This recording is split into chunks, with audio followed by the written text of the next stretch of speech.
Being on stage is what he lived for. I think that is where Mr. Brown could let go.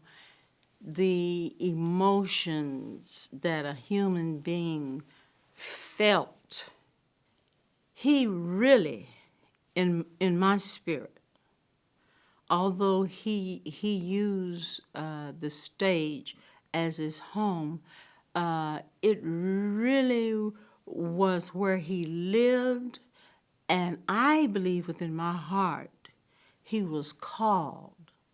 Most people call it as an activist, but I think he was a preacher.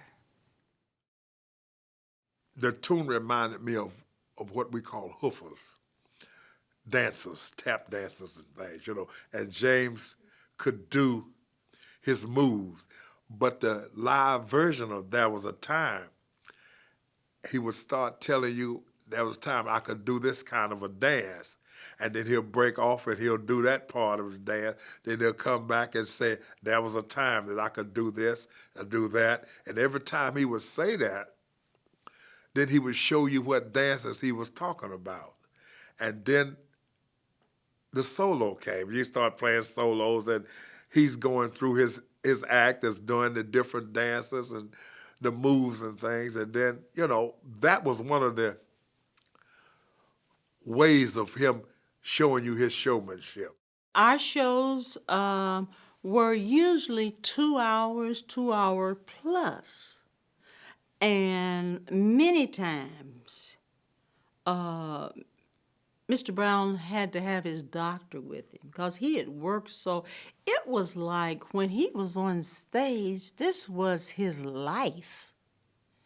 And he would lose so much water. So when he went in, when he was through, he's soaking wet, they would lay him on the table. And the doctor had to proceed to put water in him. He didn't believe in dry time. There was no dry time.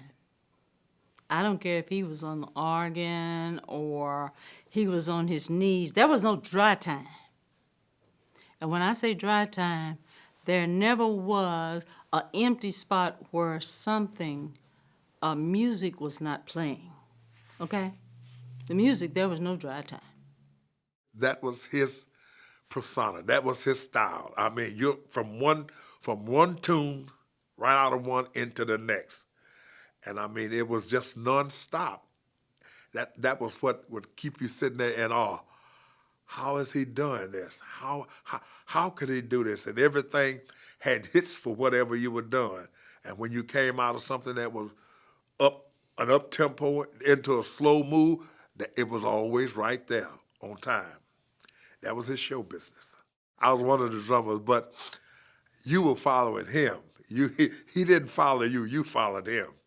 And I have to say, I started the hits with him. He would do things and make the little certain moves and stuff, and you would hit when he would make the moves, but you followed him. But he dictated, he told you what he was doing before, even though the audience didn't know it, but he told you what he was going to do before he even got to it.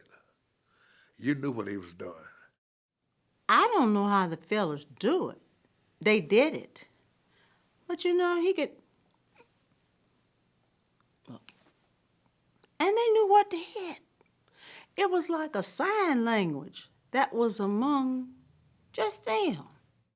You could not take your eyes off him. If you took your eyes off him, something would happen.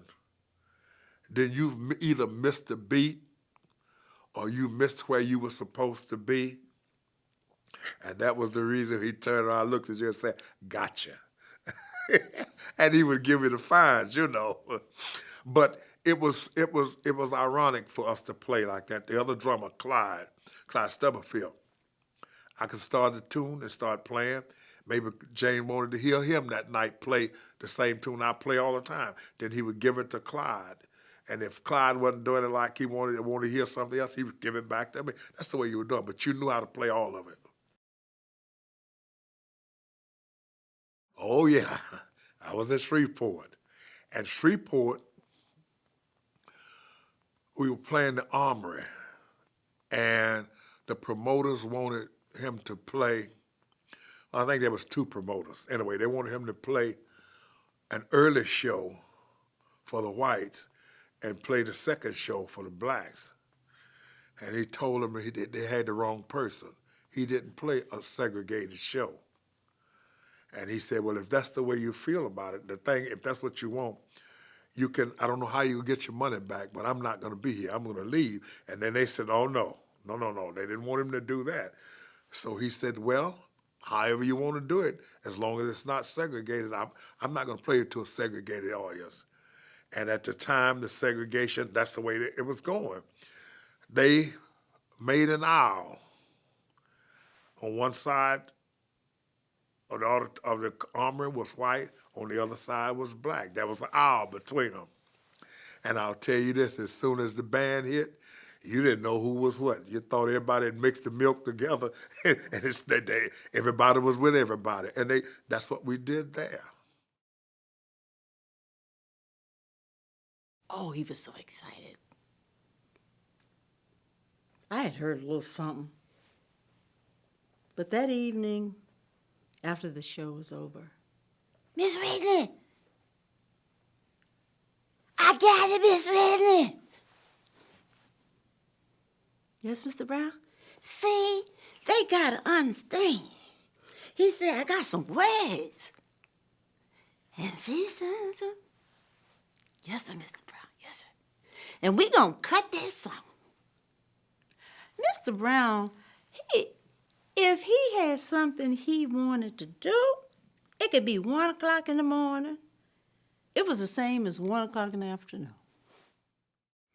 It just came up all of a sudden. We were in the hotel. The word came down, James wants you in the studio right now. We had a day off, you know. And so we all got into a car, and they took us way out in the valley somewhere, and we recorded Say It Loud, I'm Black and I'm Proud. They had some little kids come in, and Pee Wee put the music together, and we had a tune ready for, and James came in and said, "Say it loud." The kids say, "I'm black and I'm proud." It was amazing how it went down, real easy, real fast, you know, because all the elements were there. You know, James Brown had Pee Wee write the music. He had the words on a little piece of paper, and the kids came in, and everybody did their part, and we had a hit. We got to Houston, and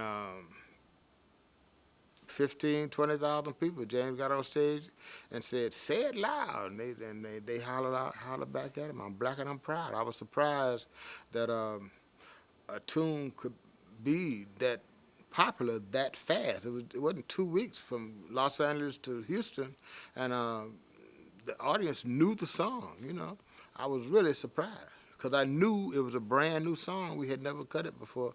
And he said, "Say it loud," and the whole audience said, "I'm black and I'm proud." That I remember.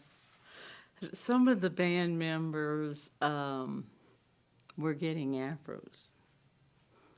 And he was laughing at them. Ah, you get an afro.